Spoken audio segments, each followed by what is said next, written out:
ठीक है, चलो स्टार्ट करें, बोलो सुनना। ओके, सबसे पहली बात, कल हमने डेफिनेशंस कंप्लीट किए थे, याद है सबको? हाँ है ना?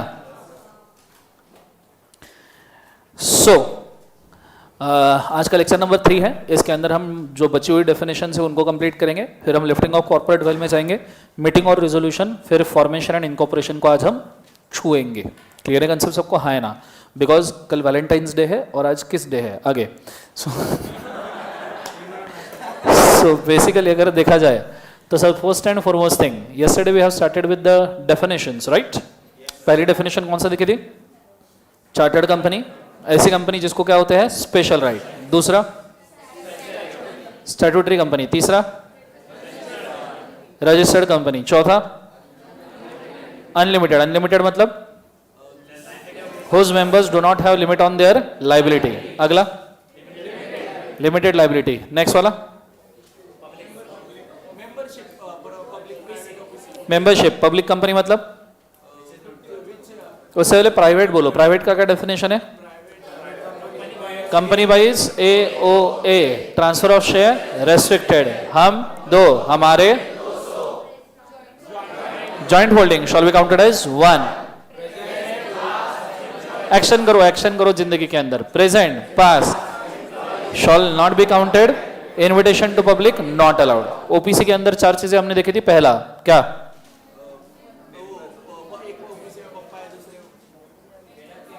सबसे पहला इंडिविजुअल होना चाहिए और वो रेसिडेंट होना चाहिए। एक ओपीसी में आप मेंबर हो तो दूसरे ओपीसी में आप मेंबर नहीं हो सकते, बाकी सब चलेगा। क्लियर है? फिर maximum paid up capital 50 lakh, turnover 2 crore. Next वाला एनबीएफसी और सेक्शन 8 कंपनी ओपीसी बन नहीं सकता। नेक्स्ट वाला नेम ऑफ कंपनी में क्या रहेगा? ओपीसी ब्रैकेट के अंदर। कुछ याद आया सबको? हाँ है ना? फिर ओपीसी के डेफिनेशन के बाद पब्लिक कंपनी की क्या डेफिनेशन थी? Which is not a private. Minimum 7, maximum unlimited. फिर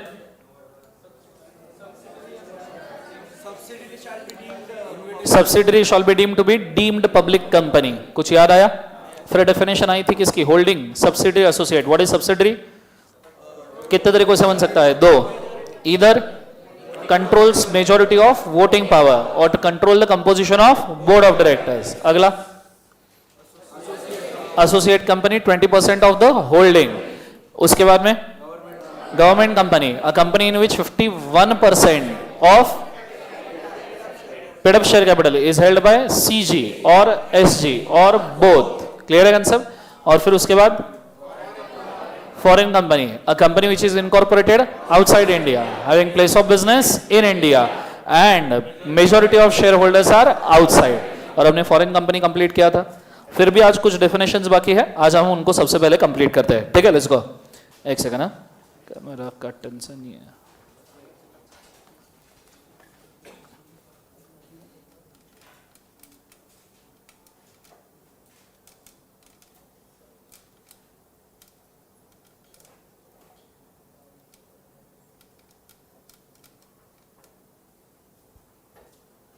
ओके सो अगर देखा जाए तो कल हमने इतने डेफिनेशंस कंप्लीट किए थे, आज हम बढ़ रहे हैं कहां बोले एक बार से आगे। पूरा ध्यान मुझे बोर्ड के ऊपर चाहिए, कॉन्सेंट्रेट करना डबल ट्रिपल, ठीक है। सबसे पहले आज हम जो डेफिनेशन कवर करने वाले हैं वो है स्मॉल कंपनी। स्मॉल कंपनी सुना है? बोलो हाँ है ना। आज कांडे बेटा आज जाओ, ठीक है। स्टैट्यूटरी वार्निंग, डेफिनेशन पढ़ने के बाद जो मैं डिक्लेयर करूंगा उसके ऊपर मेरे से कोई झगड़ने नहीं आएगा, ठीक है। ये मैं पहले ही बोल दूं। लास्ट टाइम मैंने बहुत झगड़ लिया था, फिर भी समझ में आता नहीं, तो मैं तो कोई टेंशन लिया नहीं, ठीक है। चलो स्टार्ट करें, बोलो यस और नो। ला ला ला ला ला, ठीक है। अब पूरा ध्यान बोर्ड के ऊपर चाहिए, ठीक है। कॉन्सेंट्रेट करना double triple. So first and foremost thing, what is a small company. पहले तो स्मॉल कंपनी का आपने 2 सबसेक्शन 85 में डिफाइंड है। स्मॉल कंपनी डिफाइन करने के पीछे का मकसद क्या है? Small company is defined just to create a partition between a big company and a small company, so that for small immaterial or weak company you can create few exemptions. Companies act बनाया जाता है सभी companies को लगने के हिसाब से, लेकिन majorly provisions of the companies act are made कि भाई बिग कंपनीज के अंदर फ्रॉड ना हो। लेकिन कंपनीज एक्ट के वो प्रोविजन आप अगर स्मॉल कंपनीज पे भी लगा दोगे, जैसे अगर आप बोलोगे कि साल में 4 बोर्ड मीटिंग होनी चाहिए, माना ओपीसी में भी साल में 4 बोर्ड मीटिंग होनी चाहिए, नहीं होनी चाहिए। तो बेसिकली अगर हम इस बात को अगर समझे थोड़ा, तो स्मॉल कंपनी का बेसिक मकसद है कि भाई जो बड़ी कंपनीज को रेस्ट्रिक्शंस लगते हैं, हम उससे एस्केप करके स्मॉल कंपनीज के लिए कुछ स्पेसिफिक एग्जम्पशंस रखे। इस हिसाब से कंपनीज एक्ट में यह डिसाइड किया गया कि स्मॉल कंपनी की कुछ लिमिट रखेंगे। जैसे स्मॉल कंपनी की लिमिट होगी पेड अप कैपिटल की, दैट इज ₹50 लाख से रुपीज चेंज हो चुका है 10 करोड़। 50 लाख से कितना? 10 करोड़। और टर्नओवर का भी लिमिट दिया है, मतलब अगर आपको स्मॉल कंपनी बने रहना है तो आपको दोनों कंप्लाई करना जरूरी है बच्चों। ऐसा नहीं हो सकता कि आपका पेड अप कैपिटल है 60 लाख और टर्नओवर है 1000 करोड़, फिर भी आप स्मॉल हो। क्लियर है कंसेप्ट सबको? हाँ है ना। तो एंड टर्नओवर वाला लिमिट है, it should be between ₹2 crore to ₹100 crore. ₹2 crore तो रुपीज कितना बोले एक बार? 100 करोड़। सर ये कैसा लिमिट है? अगर मैं पेड अप कैपिटल का, इसको समझना बड़े अच्छे से, अगर मैं यहां पे मनी लाइन ड्रॉ करूं, मनी लाइन, ठीक है, इधर मैं बोलूं 0, इधर मैं बोलूं 50 लाख और इधर मैं बोलूं 10 करोड़। अब कुछ बच्चे इसका इंटरप्रिटेशन कर लेते हैं कि स्मॉल कंपनी मतलब 50 लाख से 10 करोड़ वाली, तो कुछ बच्चे क्या सोचते हैं, ये वाली कंपनी स्मॉल है, ये वाली कंपनी स्मॉल है। अगर ये स्मॉल है तो ये क्या है? टाइनी? Of course not. तो ये गलत इंटरप्रिटेशन है। अगर आपका ये इंटरप्रिटेशन है तो ये कतई गलत है, जहर गलत। समझ में आ रहा है? तो सर इसका इंटरप्रिटेशन क्या है? 50 लाख से 10 करोड़ के बीच में से कोई भी एक लिमिट चूज करेगा सीजी। कौन चूज करेगा? सीजी। और बोल देगा कि इस साल के लिए स्मॉल कंपनी का लिमिट इतना है। जैसे फॉर एग्जांपल सीजी ने चूज किया ₹70 लाख, कितना लाख बोले एक बार? 70। तो फिर 0 से लेके 70 लाख तक जो भी कंपनी का पेड अप कैपिटल होगा वो सब कंपनी क्या हो जाएगी? स्मॉल। ये मीनिंग है स्मॉल कंपनी का। सीजी बोलना चाहता है कि नहीं भैया 9 करोड़ पेड अप कैपिटल का लिमिट होना चाहिए इस साल के लिए, क्योंकि ना हम ज्यादा एग्जम्पशंस देना चाहते हैं ज्यादा कंपनीज को। लिमिट सीजी क्यों बढ़ाएगा? 9 करोड़ तक क्यों लेके जाएगा? क्योंकि ज्यादा कंपनी स्मॉल कंपनीज में आ जाए। तो सीजी चाहता है हम ज्यादा कंपनी को स्मॉल कंपनी डिक्लेयर करना चाहते हैं, बहुत ज्यादा कंपनीज को। तो सीजी ने लिमिट कर दी भैया 9 करोड़ रुपए। तो उस साल के लिए 0 से लेके 9 करोड़ के बीच में जिनका पेड अप कैपिटल रहेगा, सभी कंपनीज क्या बन गई? स्मॉल। कंसेप्ट समझ में आया? अब सीजी चाहता है कि हम लिमिट रखेंगे 12 करोड़। क्या रखेंगे लिमिट? 12 करोड़। गवर्नमेंट क्या बोलता है? भाई 10 crore is maximum cap. 10 crore के ऊपर की हर कंपनी कंपल्सरीली बिग कंपनी, तो इसको स्मॉल का सोच भी मत। पार्लियामेंट ने बोल दिया हर कंपनी बिग कंपनी, तो इसके लिए स्मॉल का सोच भी मत, ये हो ही नहीं सकता। तो अगर आप स्मॉल कंपनी की लिमिट बोलना चाहते हो कि भाई मेरी स्मॉल कंपनी की लिमिट मैं रखना चाहता हूं, क्या बोले एक बार? 12 करोड़। कतई नहीं हो सकता, ये गलत है, ये पाप है, पाप का बाप है, ये नहीं कर सकते आप। क्लियर है? तो मैक्सिमम कैप सीजी कहां तक लेके जा सकता है? 10 करोड़। सीजी बोलना चाहता है कि ना भाई हमारी स्मॉल कंपनी की लिमिट 40 लाख। गवर्नमेंट बोलता है भाई नहीं, ये भी गलत है, कम से कम 50 लाख तो देखो मिनिमम लिमिट रखनी पड़ेगी, क्योंकि हम मानते हैं कि 50 लाख तक जिनका कैपिटल होता है वो स्मॉल होते हैं। गवर्नमेंट बोलती है 50 लाख वाले जितने भी है सब स्मॉल कंपलसरी होनी चाहिए, इसमें से कुछ कमी मत करना, और 10 करोड़ के ऊपर किसी को बढ़ाना मत। तो ये लिमिट सीजी चूज करता है। कौन चूज करता है? बोले एक बार सीजी। इसको हम स्मॉल कंपनी कहते हैं। क्या कहते हैं? बोले एक बार स्मॉल। कंसेप्ट समझ में आ रहा है सबको? हाँ है ना? जोर से बोलो ये सर ना। अब अपन जाए तो टर्नओवर के ऊपर जाते हैं। पेड अप कैपिटल समझ में आया तो टर्नओवर कोई बड़ी बात नहीं है। 0 से शुरू हुआ, 2 करोड़ पे पहुंचा, 100 करोड़ पे पहुंचा, ठीक है। अब अगर सेंट्रल गवर्नमेंट ने डिक्लेयर किया कि नहीं इस बार टर्नओवर का लिमिट 3 करोड़, तो 0 से लेके 3 करोड़ तक की हर कंपनी क्या हो जाएगी? Small.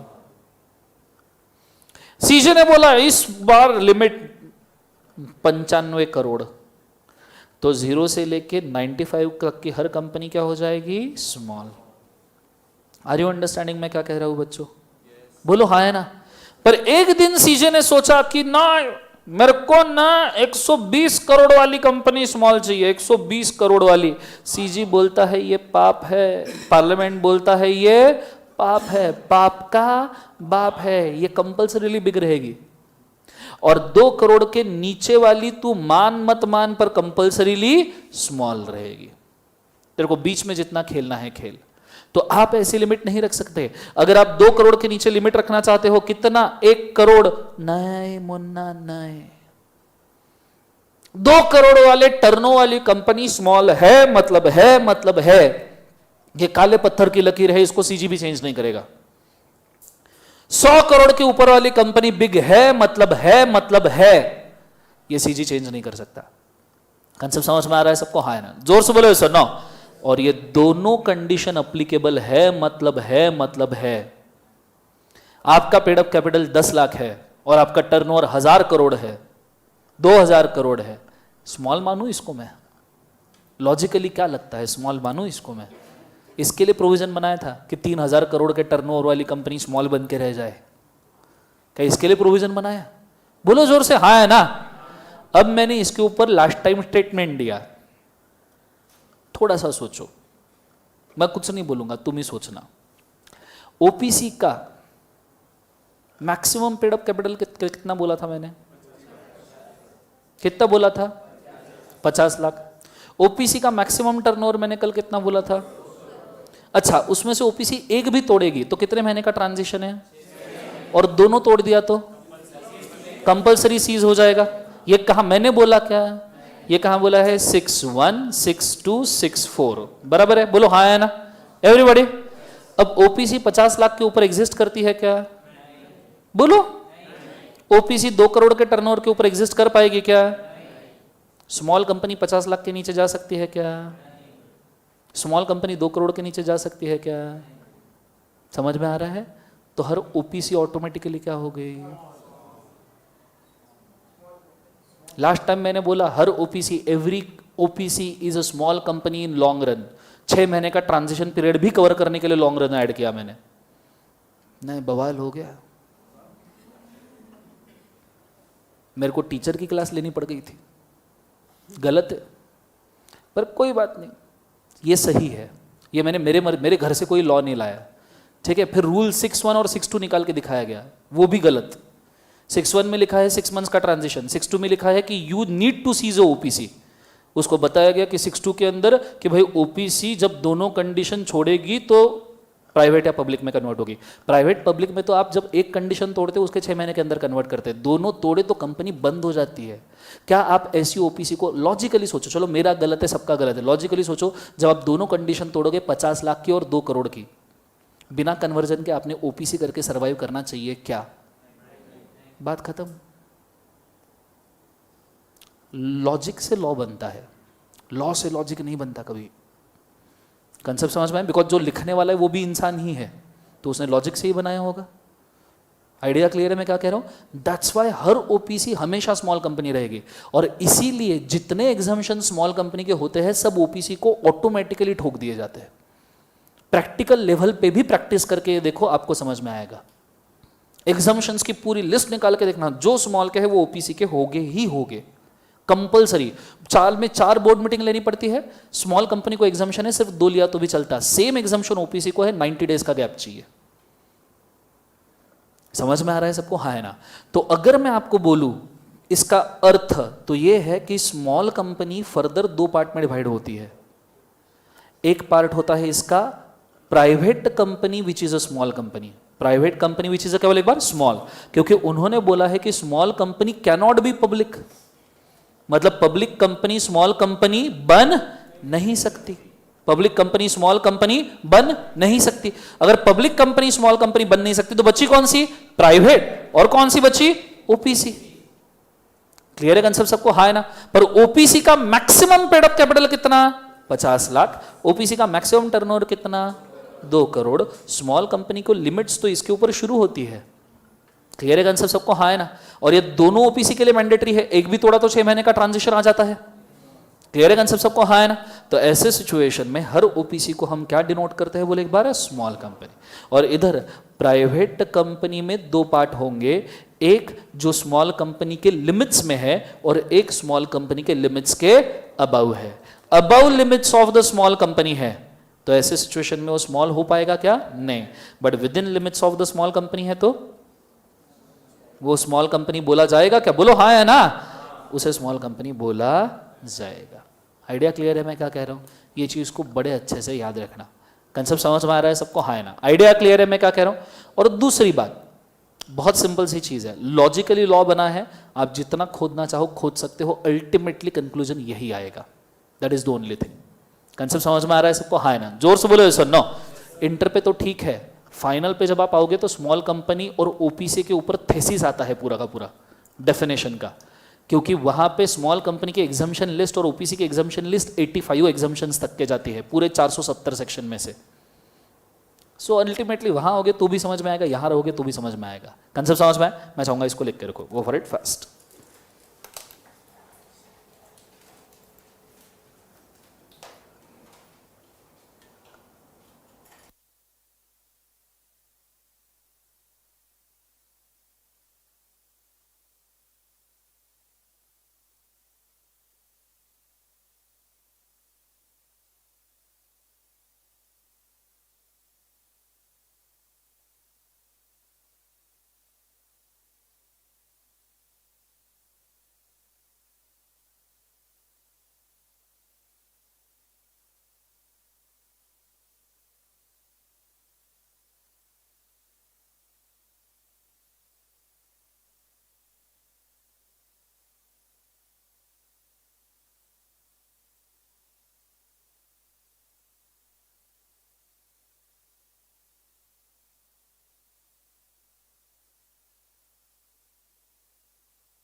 Everybody done?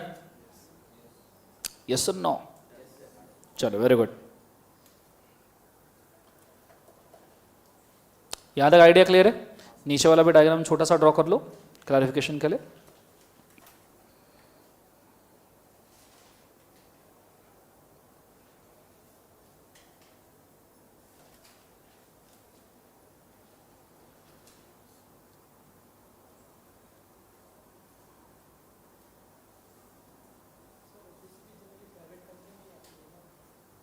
OPC always, OPC तो जनरली नहीं, हमेशा प्राइवेट कंपनी होती है।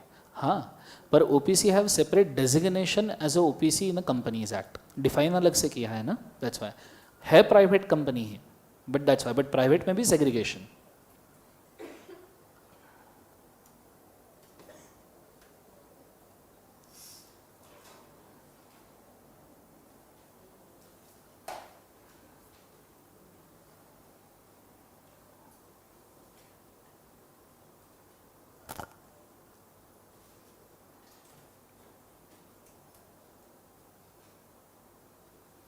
चलो डन एवरीबॉडी?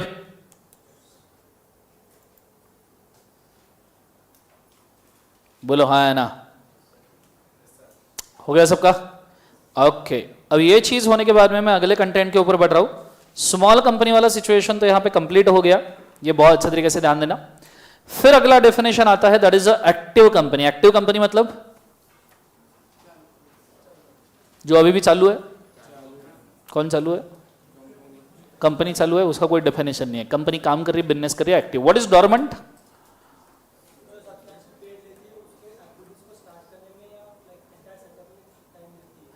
ओके, ऐसी कंपनी जो रजिस्टर्ड है, सिंपली ये लॉजिक याद रखो, जो बोला वो सही है, पर ये लॉजिक याद रखो, जो रजिस्टर्ड है पर बिजनेस नहीं कर रही, उसे हम क्या कहते हैं? बोले एक बार उसे डोरमेंट।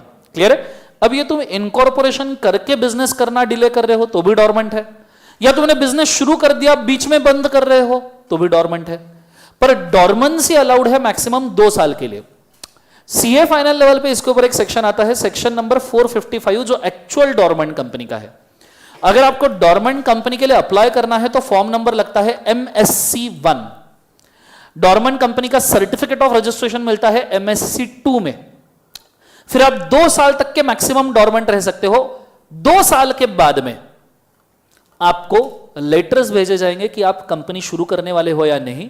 अगर आपने कंपनी शुरू नहीं की तो after 2 years you will be dissolved. You will be क्या बोले एक बार उसे? डिसॉल्व। 2 साल के बाद आप डोरमेंसी में रह रहे हो, इसका मतलब कंपनी एग्जिस्ट करने का कोई सवाल ही नहीं। अब dormancy is a kind of situation where company is legal represent, company is legally existing but business is not being conducted. Clear है कंसेप्ट? तो कुछ नोट लिखवा रहा हूं डोरमेंट कंपनी के ऊपर, इसको जरा नोट करना, लिखना। Dormant company means, dormant company means a company which is legally registered, a company which is legally registered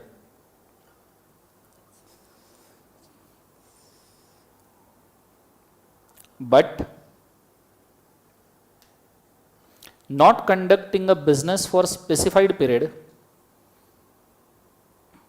but not conducting a business for specified period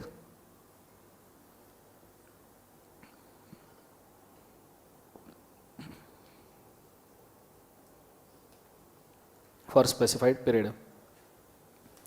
After incorporation,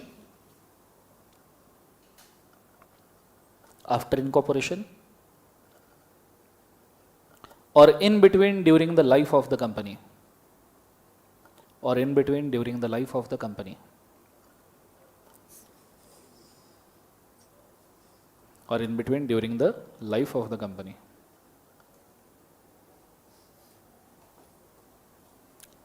समझ में आया सबको? बोलो हाँ है ना? ऐसी कंपनी को हम क्या कहते हैं? जोर से बोलो एक बार। Dormant company. क्लियर है कंसेप्ट सबको? हाँ है ना? इससे ज्यादा थीसिस आपको यहाँ पे नहीं आएगा क्योंकि वो सेक्शन स्ट्रेट अवे फाइनल का है। सेक्शन चाहिए तो लिख कर रखो, सेक्शन 455 रेफरेंस के लिए, कभी आपको पढ़ने की इच्छा हो, ज्यादा डिटेल चाहिए तो। हो गया सबका? हाँ है ना? अरे बोलो यस और नो? ओके, अभी फिर हम आगे बढ़ते हैं और जाते हैं हमारे दूसरे कंटेंट के ऊपर डेफिनेशंस नियरली जितने भी काम के हैं वो सब यहाँ पे खत्म हुए। Banking company, insurance company, section 8 company. Section 8 company तो हम डिटेल में देखेंगे, बट इनके डेफिनेशंस कुछ काम के नहीं है वैसे। Any company which is doing banking business is banking company, doing insurance business is insurance company. Clear है? That is normal. आज हम पढ़ने वाले आगे, and today we are going for lifting of corporate wealth. सुना है कभी? क्या होता है लिफ्टिंग ऑफ कॉर्पोरेट वेल्थ? बोलो। नहीं पता? आगे पूरा ध्यान बोर्ड को देना, कॉन्सेंट्रेट करना अच्छे तरीके से।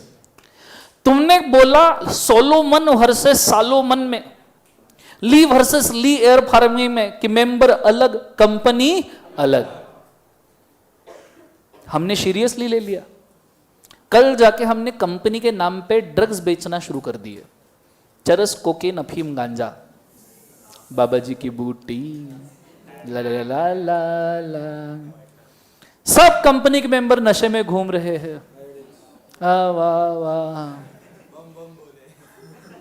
ठीक है, सब एकदम। कंपनी ने तगड़ा प्रॉफिट कमाया, 4000 करोड़। इसके पहले 4 करोड़ भी नहीं आता था, सिर्फ नशे बेच बेच के। अलग अलग बेचा नशा, हर कुछ तो कॉकटेल करके बेचे। समझ में आ रहा है? चुप है दर्शन इस पर। एक दिन नार्कोटिक्स, ड्रग और पुलिस ऑफिसर्स कंपनी के यहां पे आए। मैं डायरेक्टर था, मैं नशे नहीं करता, मैं सिर्फ बेचा था, लोगों को स्वर्ग दिखा रहा था। क्या गलत किया मैंने?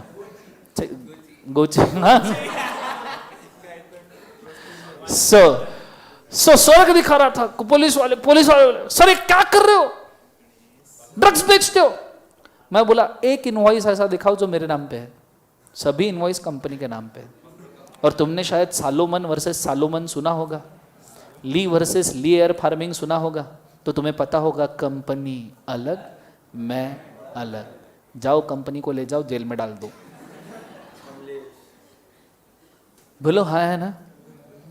पुलिस बोलते सर नशे तुम भी करके बैठे हो लगता। मैं बोला हाँ, मैं नहीं करता। तो मैंने बोला नशे मैं नहीं करता। बोले सर तुम्हें शायद नहीं पता, सेपरेट लीगल एंटिटी के कैरेक्टर के बाद एक और चीज आती है, लिफ्टिंग ऑफ कॉर्पोरेट वेल्थ। मैं बोला ये क्या होता है? तो बोले लिफ्टिंग ऑफ कॉर्पोरेट वेल्थ का मतलब होता है सर कंपनी एक पर्दा है। कंपनी एक क्या है? पर्दा, जो आर्टिफिशियल जुडिशियल पर्सन है। सर कंपनी ये बोर्ड ऑफ डायरेक्टर्स के पिछू वर्क करती है। कहां वर्क करती है? पिछू। समझ में आ रहा है सबको? बोर्ड ऑफ डायरेक्टर जब काम करते हैं तो कंपनी के ऊपर असर आता है।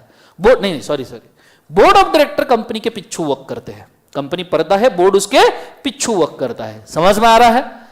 अगर समझो बोर्ड ने कोई फ्रॉड किया, क्या किया? फ्रॉड, तो ऐसे सिचुएशन में क्वेश्चन ये होगा कि किसको पेनलाइज किया जाए, कंपनी या बोर्ड को? तो ये डिसाइड किया गया है कि कंपनी आर्टिफिशियल पर्सन है, खुद कुछ कर नहीं सकती, तो ऐसे केस में कंपनी का पर्दा हटाओ और जो बोर्ड ऑफ डायरेक्टर है उनको आइडेंटिफाई करो, और ऐसे कल्प्रिट पर्सन को आइडेंटिफाई करने के बाद आप पेनलाइज करते हो, तो इसे कहा जाता है लिफ्टिंग ऑफ कॉर्पोरेट वेल्थ। बोलो हाँ है ना? अरे सो नो। तो फिर अब इन 5 पॉइंट को कैसे याद रखें? एग्जाम में लिखने लायक है पांचों के पांचों, पांचों के पांचों लिखने पड़ेंगे। पूछो कैसे? वो गाना सुना है तुमने, कंपनी है पर्दा, पर्दा है पर्दा, गाना सुना? वो अरे गाना नहीं क्या, वो कवाली वाला? हाँ है ना, पर्दा है पर्दा। वीडियो से बड़ा प्यार है तुमको जिंदगी के अंदर, है? ठीक है, पर्दा है पर्दा, ये सुना है ना? पर्दा है पर्दा, पर्दे के पीछे शी है, पर्दा नशी को बेपर्दा ना कर दूं है पर्दा, अकबर मेरा नाम नहीं है, पर्दा है पर। अरे बोलो ना, है ना? उसके ऊपर से अपन ने कंसेप्ट याद रखना है। पूछो कैसे? Company is a well, is a artificial judicial person incorporated by human, incorporated by human, that means company है पर्दा। कंपनी के पीछे कौन वर्क करता है? Board of director. कंपनी के पीछे क्या किया बोर्ड ऑफ डायरेक्टर ने? फ्रॉड, लोचा किया है। तो फिर क्या करना है, कंपनी का पर्दा उठाना पड़ेगा, लिफ्ट द वेल। कंपनी को फिर बेपर्दा है करना तो लिफ्टिंग ऑफ कॉर्पोरेट वेल ही सही है। समझ में आ रहा है सबको? हाँ है ना? तो एक बार सब जन बोलो, कंपनी है, गाना गाओ, गाना निकम्मो, गाना गाओ। क्या है? कंपनी है पर्दा, कंपनी के पीछे लोचा किया है, कंपनी को फिर बेपर्दा है कर, बोलो, लिफ्टिंग ऑफ कॉर्पोरेट वेल ही सही है, कंपनी है पर्दा। समझ में आ रहा है? तो ये 5 पॉइंट तुमने याद रखने हैं, एग्जाम में जाके ठोक देने का। सब समझ में आ रहा है सबको? हाँ है ना? जोर से बोलो सर ना। लिखो, lifting of corporate well, heading डालना और लिख लेना।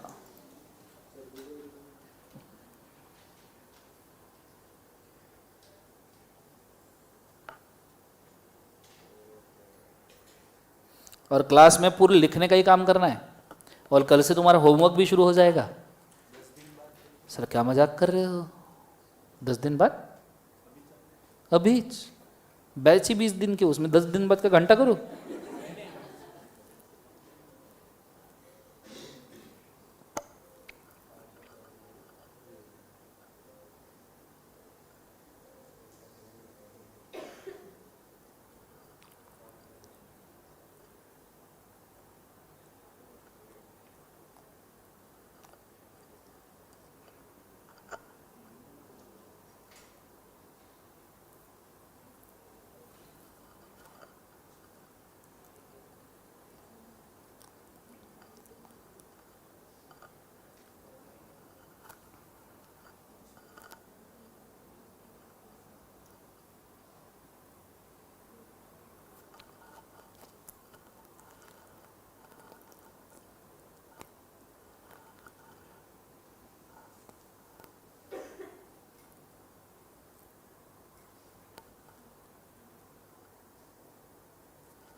आएंगे ना?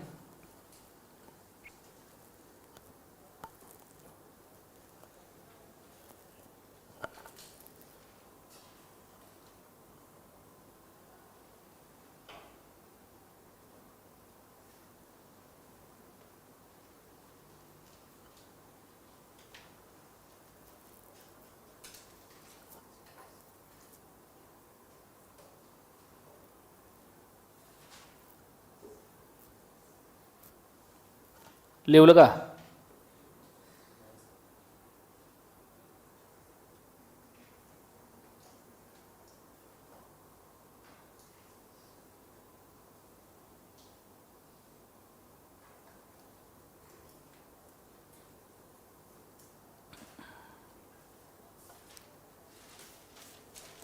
बोलो हाँ है ना? इसी के साथ लिफ्टिंग ऑफ कॉर्पोरेट वेल्थ के ऊपर कई सारे केसेस थे, याद आए? कई सारे केसेस थे, याद आए क्या? सबसे पहला केस कौन सा? बड़ा फेमस केस था आइसक्रीम के ऊपर, दिनशॉ मानिक जी पेटीट। कुछ याद आया? क्या था दिनशॉ मानिक जी पेटीट में लिखा हुआ?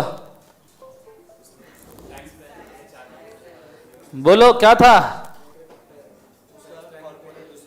ओके, दिनशॉ मानिक जी पेटीट। दिनशॉ जी करके एक इंडिया के बहुत बड़े मिल ओनर थे, ठीक है? ये ओरिजिनल उन्हीं का फोटो है, ठीक है? सो दिनशॉ जी एक बहुत बड़े मिल ओनर थे प्री इंडिपेंडेंस एरा में, जिनके नाम पे इंडिया की बड़ी बड़ी टेक्सटाइल मिल्स थी। इंडिया का पहला टेक्सटाइल मिल भी उन्होंने ही शुरू करवाया था। इन टेक्सटाइल मिल से दिनशॉ जी को बड़े मात्रा में ह्यूज डिविडेंड और इंटरेस्ट इनकम आता था, और उस वक्त गवर्नमेंट का कहना था कि डिविडेंड और इंटरेस्ट के ऊपर टैक्स लगेगा, पर साथ में गवर्नमेंट ने इंडस्ट्रियलाइजेशन को प्रोवोक करने के लिए एक स्कीम निकाली थी कि अगर आप आपका डिविडेंड या इंटरेस्ट इनकम ये किसी कंपनी में इन्वेस्ट करते हो, कंपनीज को प्रोवोक करना है ना, सो आप इसको किसी कंपनी में इन्वेस्ट करते हो तो आपका इनकम हो जाएगा टैक्स फ्री। अगर आप इन्वेस्ट करते हो तो क्या हो जाएगा? Tax free. Dinshaw Maneckji Petit ने दिमाग लगाया, पूरा dividend increase income 4 private companies में इन्वेस्ट कर दिया, ठीक है, हो गया टैक्स फ्री। बोलो हाँ है ना? वो लोन करके वापस ले लिया। वो क्या करके वापस ले लिया? लोन। अब मुझे एक बात बताओ, क्या सच में बिजनेस करने के लिए 4 कंपनीज में पैसा डाला है, या तो सिर्फ टैक्स अवॉइड करने के लिए डाला है? बोलो हाँ है ना? तो ये जो 4 कंपनीज है छोटी सी कॉर्नर में लिखी हुई, क्या ये सच में बिजनेस करने के लिए बनाई है या सिर्फ फ्रॉड करने के लिए बनाई है? तो ये कंपनी का पर्दा उठना चाहिए, नहीं उठना चाहिए? सो पर्दा उठाना पड़ेगा। पीछे कौन मिलेगा? दिनशॉ मानिक जी पेटेट। कंसेप्ट समझ में आ रहा है? पहला केस क्लियर है? Dinshaw Maneckji पेटेट। Lifting of corporate wealth के केस कतई इंपॉर्टेंट है, कतई जहर इंपॉर्टेंट। सो पहला केस है अबाउट प्रोटेक्शन ऑफ रेवेन्यू। काय काय बोलेगी जो से? Protection of revenue. Dinshaw Maneckji Petit, revenue मतलब गवर्नमेंट का रेवेन्यू, क्लियर है? सेम केस ऐसा ही एक हुआ था प्रोटेक्शन ऑफ रेवेन्यू का, Juggilal versus CIT, commissioner of income tax. Clear है कंसेप्ट सबको? कंपनी बनाओ टैक्स अवॉइड करने के लिए तो गलत है। समझ में आया? लिखो रजिस्टर में, लिफ्टिंग ऑफ कॉर्पोरेट वेल्थ में case number 1, case number 1 Dinshaw Maneckji Petit, Dinshaw Maneckji Petit, फटाफट।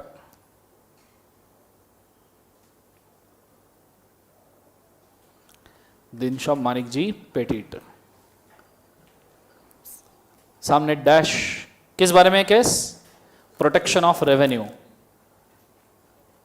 Protection of revenue. एक और केस का साथ में नाम लिखो, क्या है? Juggilal versus CIT.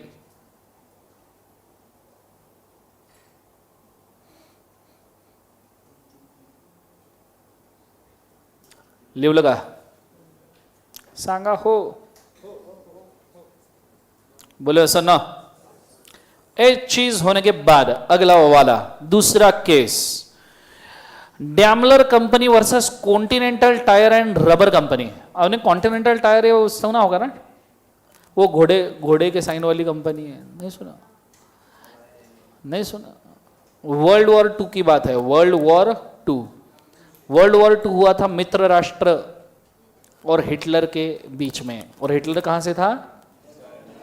हिस्ट्री पढ़ी जिंदगी के अंदर? जर्मनी से, क्लियर है? गोवा से नहीं था। किसने गोवा बोला? ऐसे लोग चर्सी लोग हैं। सो ब्रिटिश और किसके बीच में हुआ था बोले एक बार? जर्मनी। कंसेप्ट समझ में आ रहा है सबको? हाँ है ना? अब एक कंपनी थी डैमलर कंपनी, जो जर्मन कंपनी थी, उसने एक सब्सिडरी ओपन की ब्रिटिश के यहां पे, नाम था कॉन्टिनेंटल टायर्स। ये साइन आपने देखा होगा। अब समझ में आया? बोलो सर ना।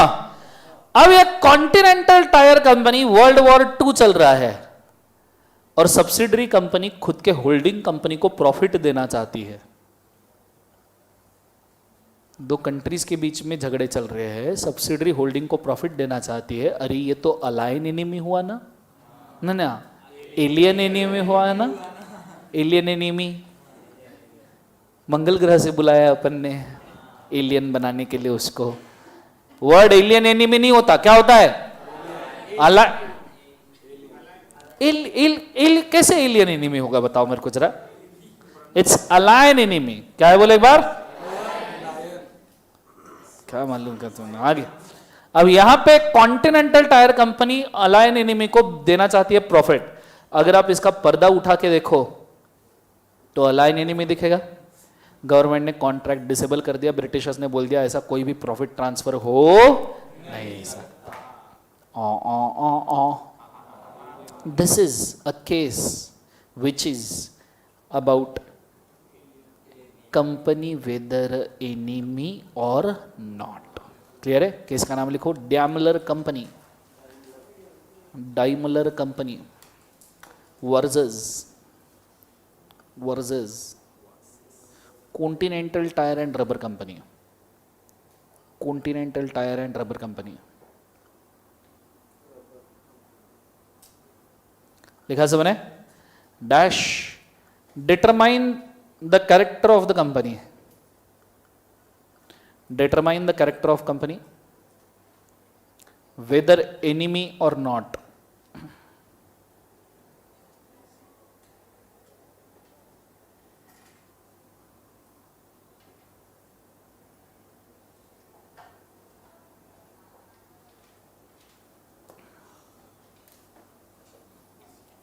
लिख लिया सबने? हाँ है ना? So Daimler company versus Continental tyre and कब लिखवा जो से रबर कंपनी। यहां तक आइडिया क्लियर है? बोलो सर ना। ये केस होने का तीसरे केस के ऊपर जाते हैं, जोन्स वर्सेस लिपमन। क्लियर है? ये सभी केसेस एग्जाम में पूछते हैं, सभी। जोन्स वर्सेस लिपमन ये समझने के लिए तुमको पहले थोड़ा सा सेल ऑफ गुड्स एक्ट का नॉलेज होना चाहिए। सेल ऑफ गुड्स एक्ट का नॉलेज है? थोड़ा है? लिटिल लिटिल स्मॉल मिलाते जाओ, लार्ज बनाते जाओ। अरे है नहीं है? सेल ऑफ गुड्स एक्ट अगर तुमने पढ़ा होगा तो पहले बोलता हूं, मिस्टर ए ने बेचा white horse to mister B. Contract का typical example, mister A sold white horse to mister B. घोड़ा बेचा,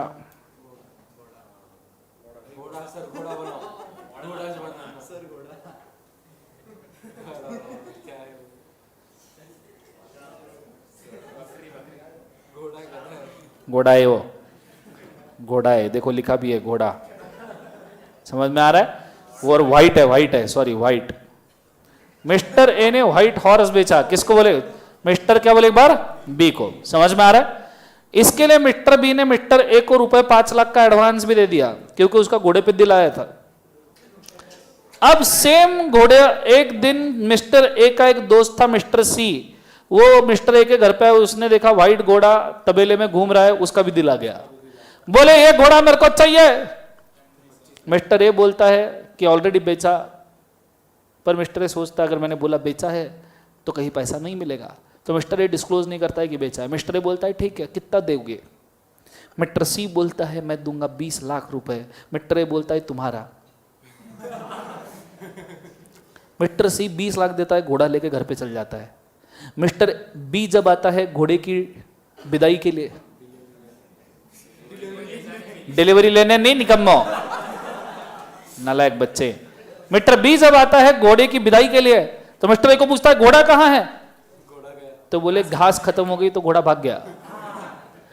हाँ मुझे एक बात बताओ, हाँ घोड़ा कहां जाएगा? किसका ओनरशिप में जाएगा? किसका घोड़ा है ये? आपके पास 4 option, mister A, mister B, mister C. चौथा ऑप्शन, घर जाना है। बोलो ए बी या सी? किसको जाएगा घोड़ा? मुबारक हो, आप जीते हो। एक नया केस लॉ, एक नया केस लॉ। पूछो कैसे? अरे पूछो ना कैसे? लिपमैन के पास एक लंबा चौड़ा लैंड था। अबे नलायक हो, कतई नालायक घट्टी। लिपमैन शिव शिव शिव शिव हे माँ, इनको समझ। सो लिपमैन लैंड था, लिपमैन के पास जमीन थी, लंबी चौड़ी जमीन थी। ठीक है, लिपमैन के पास लंबी चौड़ी जमीन थी। लिपमैन ने ये जमीन जोन्स को बेच दी। किसको बेच दी? जोन्स को। बहुत अबे बेकार लोगों, शर्म करो, शांति शांति, कंसेप्ट पे रहो। इन्होंने जमीन किसको बेच दी? जोन्स को। अब जब जमीन बेची जोन्स को, तो लिपमैन ने मार्केट रेट टैली नहीं किया। इन्होंने देखा कि भाई जोन्स को जमीन बेच दी। बाद में पता चला जोन्स को बेची 5250 पाउंड में। बाद में पता चला यार जमीन की कीमत तो 10,000 पाउंड है। लिपमैन को लगा ये जमीन उसने नहीं बेचनी चाहिए थी, पर बेच तो दी, करे क्या? तो लिपमैन ने क्या किया, ये घोड़े वाला केस उसने सुना था। बोले अगर सेम चीज को आप रीसेल कर देते हो तो ओरिजिनल ओनर को टाइटल नहीं जाता, जोन्स को टाइटल नहीं जाएगा अगर हम इसको रीसेल कर देंगे तो। पर अब बेचे तो किसको, किसी और को बेची तो भी वो जमीन क्लेम करेगा, और लिपमन को तो ये जमीन सेव करनी थी। तो लिपमन ने एक कंपनी बनाई, उसके वकील के साथ मिलकर क्या बनाई, कंपनी, और जमीन लेके उस कंपनी को बेच दी। जमीन लेके किसको बेच दी, कंपनी। जोन्स बोला जमीन कहां है, लिपमन बोले बेच दी। बोले किसको बेची, बोले कंपनी। बोले कौन सी कंपनी, मैं नहीं बनाई। बोले पागल है, ऐसे तो किसी खुद की कंपनी को जमीन नहीं बेच सकता, जमीन ला। लिपमन बोलता है कंपनी अलग, मैं अलग, तो मैं बेच सकता हूं। और अगर घोड़े का टाइटल सी को मिलेगा तो जमीन का टाइटल कंपनी को मिलेगा। मुझे बताओ मित्रों, मेरे प्यारे देशवासियों, जमीन का टाइटल किसको मिलना चाहिए, लिपमन को या जोन्स को? जोर से बोलो किसको, क्योंकि यहां लग जाएगा लिफ्टिंग ऑफ कॉर्पोरेट वेल्थ। आप अगर इस कंपनी का पर्दा उठा के देखो तो पीछे कौन मिलेगा, लिपमन। कंपनी बनाई है फ्रॉड करने के लिए। आइडिया क्लियर है? This case law is famous with one more case law called as Gilford motor company versus Horne. Gilford motor company versus Horne. Institute के मॉडल में उसको होम लिख के रखा है। कंसेप्ट समझ में आ रहा है सबको, हाँ है ना? Guildford motor company versus Horne. Gilford motor company नाम की कंपनी थी जिसका एक शानदार सा एम्प्लॉय था जिसका नाम था हॉर्न। क्या था बोले एक बार, हॉर्न। ये जो हॉर्न था इसके दिल में चोर था, इसके दिल में चोर था। हॉर्न चाहता था कि वो कंपनी से रिजाइन करे और फिर कंपनी के ही कस्टमर्स को सॉलिसिट करके खुद का नया बिजनेस खड़ा करे। तो लिपमन गिल्डफोर्ड मोटार कंपनी ने हॉर्न के ऊपर रिस्ट्रिक्शन लगाया कि अगर कोई भी कंपनी, कोई भी एम्प्लॉय कंपनी को छोड़ के बाहर जाता है तो कंपनी के कस्टमर्स को सॉलिसिट नहीं कर सकता। क्या नहीं कर सकता, सॉलिसिट नहीं कर सकता। हॉर्न ने सुना, हॉर्न का दिमाग खराब हो गया। हॉर्न ने क्या किया, नई कंपनी बनाई और कंपनी के नाम पे सॉलिसिटेशन शुरू कर दिया। जब गिल्डफोर्ड मोटार कंपनी पूछना है क्यों रे कस्टमर को सॉलिसिट कर रहा है क्या, हॉर्न बोलता है मैं नहीं, कंपनी। तो मुझे बताओ मित्रों, यहां लिफ्टिंग ऑफ कॉर्पोरेट वेल्थ करना चाहिए नहीं करना चाहिए? जोर से बोलो, करना चाहिए नहीं करना चाहिए? तो दैट्स व्हाई हम यहां इस कंपनी का पर्दा हटाएंगे और पीछे कौन दिखेगा, हॉर्न। ये केस है फ्रॉड का। देखो दोनों केस, जोन्स वर्सेस लिपमन और Gilford motor company versus Horne, both the cases are regarding improper conduct and fraud. दोनों केसेस के नाम लिख लो फटाफट। Horne, Horne HORN, horn.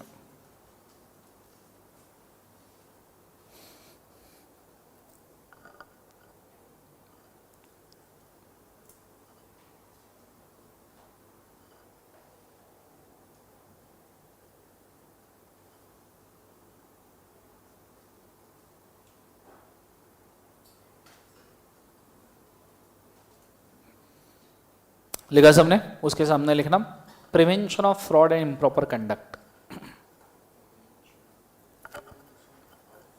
Prevention of fraud and improper conduct.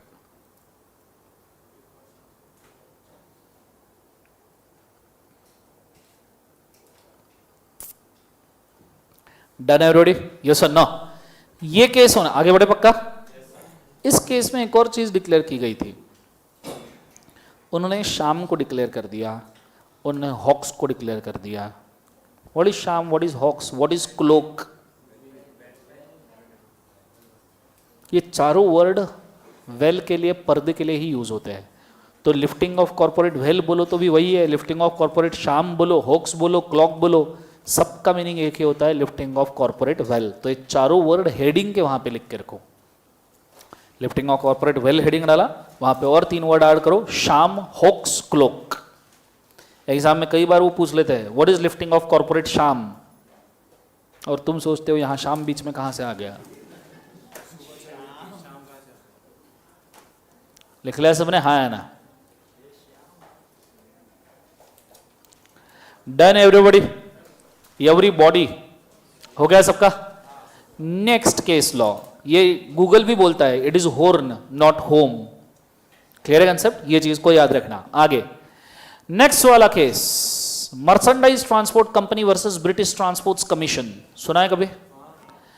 Holding company ने transport licence के लिए अप्लाई किया, ब्रिटिश ट्रांसपोर्ट कमीशन, आजादी के पहले का केस है इसलिए ब्रिटिश ट्रांसपोर्ट कमीशन ने घटिया तरीके से इनको रिजेक्ट कर दिया, बोले हट, कोई ट्रांसपोर्ट लाइसेंस नहीं, हट पुट ब्र दूध। होल्डिंग कंपनी का दिमाग खराब हो गया, होल्डिंग कंपनी ने सब्सिडरी बनाई और फिर से ट्रांसपोर्ट लाइसेंस के लिए अप्लाई किया। मुझे बताओ, होल्डिंग को रिजेक्ट किया तो क्या, तो इसको भी रिजेक्ट कर दिया, बोले हट पुट ब्र। कंपनी ने केस कर दिया, बोले होल्डिंग को किया तो सब्सिडी जबरदस्ती है। ब्रिटिश ट्रांसपोर्ट कमीशन बोलता है पर्दा उठा के देखो जरा खुद का, पीछे होल्डिंग कंपनी दिखेगी। कंसेप्ट समझ में आ रहा है सबको? हाँ है ना? So case is about public policy, case is about public policy. Licensing is a public policy, yes और नो? इसके ऊपर एक और केस डिसाइड हुआ था, कॉर्नर्स वर्सेस कॉर्नर्स लिमिटेड, ये भी सिमिलर सा है। सो नाम लिखना केस का, क्या था बोले एक बार? Merchandise transport company versus British transport commission. Merchandise transport company versus British transport commission.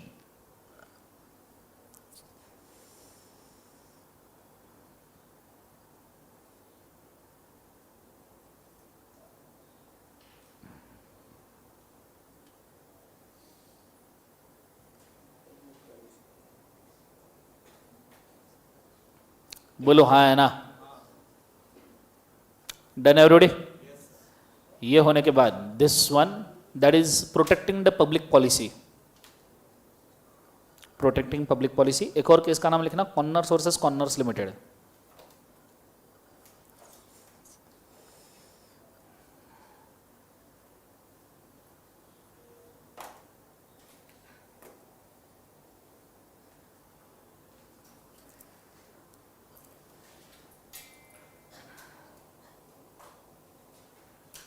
Done everybody?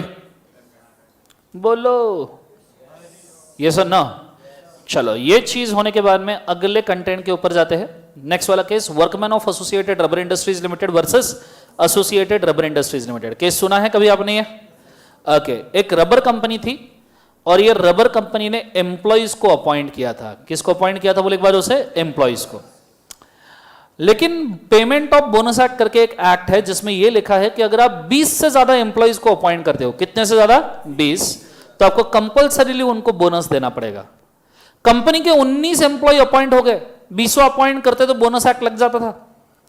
तो कंपनी ने दिमाग लगाया, सब्सिडरी खोली और सब्सिडरी के नाम पे नए एम्प्लॉय अपॉइंट करना शुरू कर दिए। सब्सिडरी के नाम पे नए एम्प्लॉयज अपॉइंट करना शुरू कर दिए। अब मुझे एक बात बताओ, 19 एम्प्लॉय होल्डिंग के नाम पे, 19 एम्प्लॉय सब्सिडरी के नाम पे, दोनों कर रही है सेम बिजनेस। दोनों कर रही क्या है बोले एक बार? Same business. तो मुझे एक बात बताओ, क्या आप इस कंपनी का पर्दा उठा सकते हो? जोर से बोलो यस और नो? अल्टीमेटली आपको ओरिजिनल कंपनी दिखेगी और बोनस एक्ट लगना चाहिए नहीं लगना चाहिए? ये तो आपने सिर्फ एम्प्लॉइज का वेलफेयर लेजिस्लेशन अवॉइड करने के लिए किया है। बोलो हाँ है ना? तो बोनस एक्ट अप्लाई किया गया। This case law is about welfare legislation. किस बारे में? Welfare legislation. केस का नाम लिखना, workman of associated rubber industry versus associated rubber industry. लिख लो।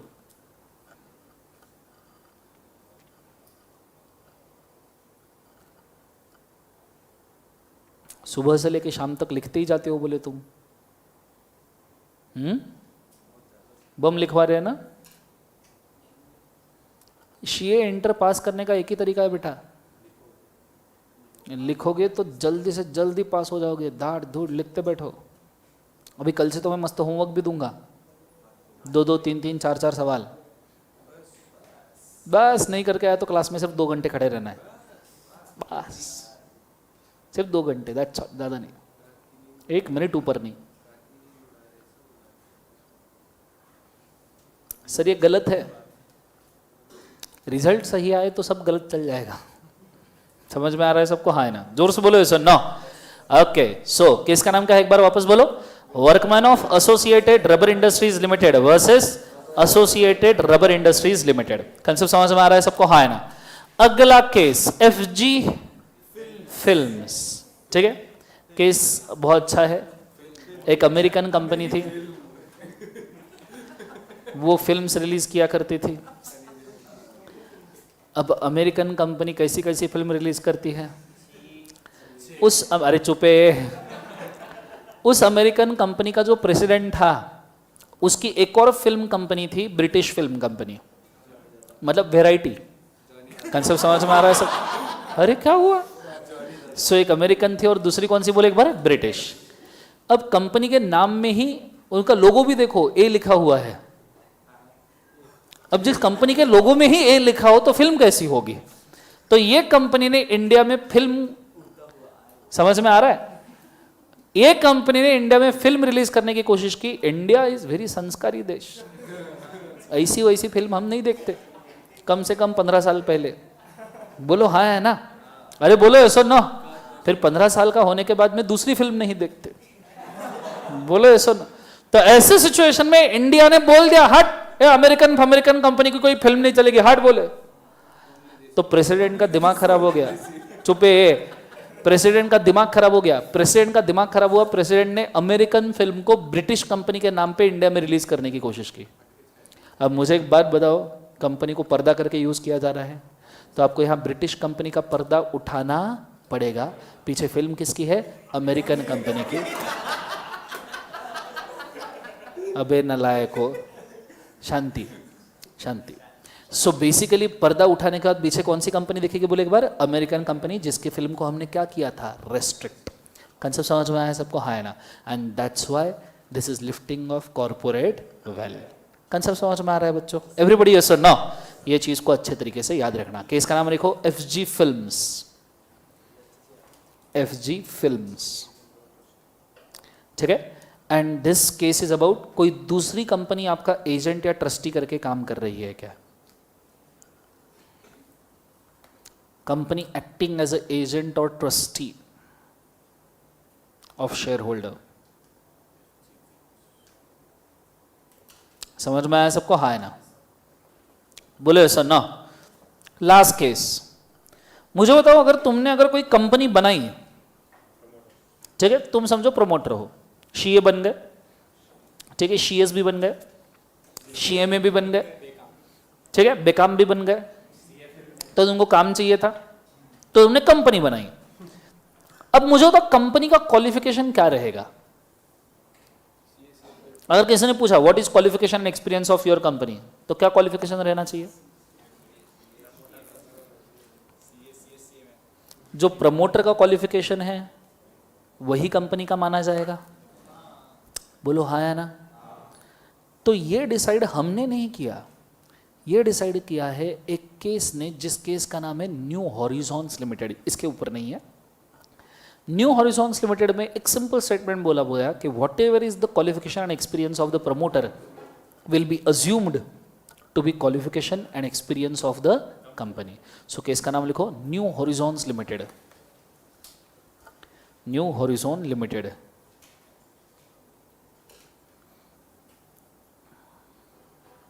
whatever may be the experience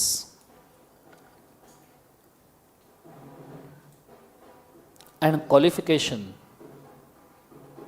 whatever may be the experience and qualification, ये क्या चल रहा हो गया, of promoters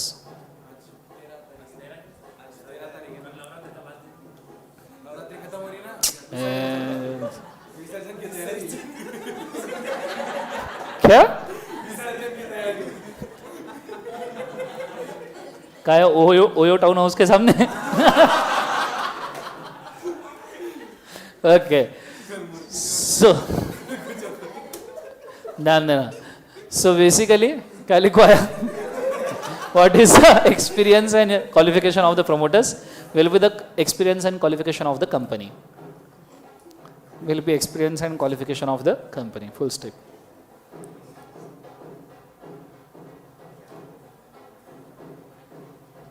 whatever is the experience or qualification of promoter will be experience and qualification of company। मतलब ऐसा सच में है या अपने खिलाफ किया जा रहा है?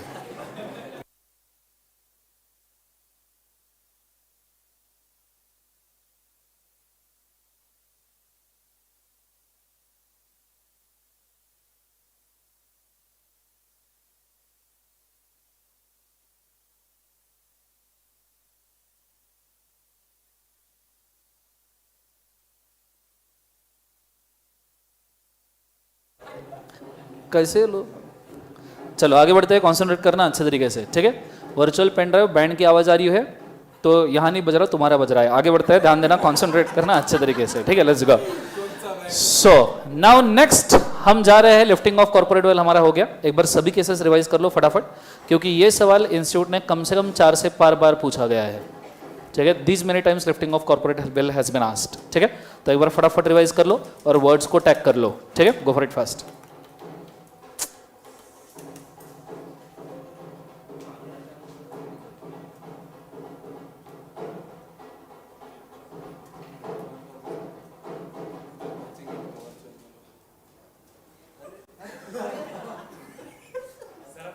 आगे नेक्स्ट, एक चीज होने के बाद जितना मेरे को कंपनी लॉ का बेसिक्स क्रिएट करना था वो बेसिक्स यहां पे हो गया, बोलो एक बार जोर से, खत्म। अब ये बेसिक कंप्लीट होने के बाद में अगली चीज दैट इज जरूरी है, जो बहुत ज्यादा जरूरी है, वो है चैप्टर स्ट्रक्चर समझना। क्या समझना, बोलो एक बार, चैप्टर स्ट्रक्चर। पहली बात तो आपको सिलेबस में कितने चैप्टर से पता है? 10 कितने चैप्टर्स है? 10, ठीक है। 10 चैप्टर्स के नाम और स्टार्टिंग एंडिंग सेक्शंस। अब तो अच्छे से चैप्टर्स के नाम याद करेंगे, अच्छे से ध्यान देना, ठीक है। तरीका थोड़ा सा अजीब है पर याद रखना जरूरी है, ठीक है। बहुत अच्छे तरीके से ध्यान देना, ठीक है। शांति से समझो, पहले याद करने दो फिर कमेंट्स करना, ठीक है। Let's go. कंपनी लॉ के चैप्टर्स आप वैसे 10 है, पर पहला ही चैप्टर होता है section 1 and section 2, that is preliminary और क्या बोले एक बार उसे, बेसिक, क्लियर है। बचे हुए 9 चैप्टर्स आप 3 डिफरेंट पोर्शंस में डिवाइड कर सकते हो। पहला है कंपनी बनाना, ठीक है, मतलब कंपनी को इनकॉर्पोरेट करना। दूसरा है कंपनी को चलाना, मतलब कंपनी को रन करना। और तीसरा है कंपनी को देखना या चेक करना, देखना या केवल एक बार चेक करना। बनाने में 3 पार्ट आते हैं, company incorporation banana, prospectus and allotment of shares that is बुलाना, एंड शेयर कैपिटल लगाना। कंसेप्ट समझ में आ रहा है? सो एक बार वापस से बोलो, शांति रखो थोड़ा, ठीक है। बनाना, बुलाना, लगाना, जोर से बोलो, क्या? बनाना, बुलाना, लगाना। कंपनी का इनकॉर्पोरेशन बनाना, कंपनी प्रोस्पेक्टस बांटती है तो बुलाती है और शेयर कैपिटल लगाती है। कंसेप्ट समझ में आया? फिर चलाना मतलब कंपनी को रन करना, क्लियर है।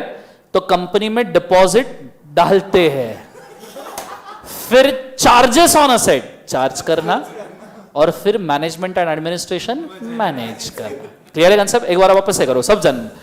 बनाना, एक्शन, बनाना, बुलाना, लगाना, डालना, चार्ज करना, मैनेज करना।